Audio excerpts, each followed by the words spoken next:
Soy Jennifer López y este es un sonido que ninguna madre quisiera escuchar.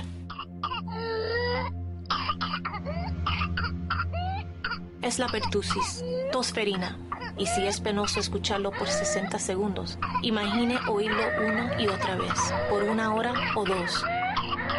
Imagine que no para durante el día y con poco descanso durante la noche, por semanas, incluso meses.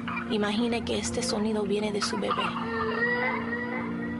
Más a menudo los padres son los transmisores de la pertusis, y esto es potencialmente fatal para los bebés.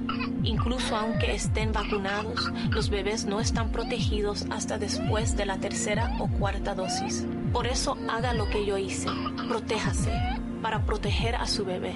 Pregunte a su médico sobre la vacuna contra la pertusis para adultos, porque ¿qué haría si contagiara a su bebé?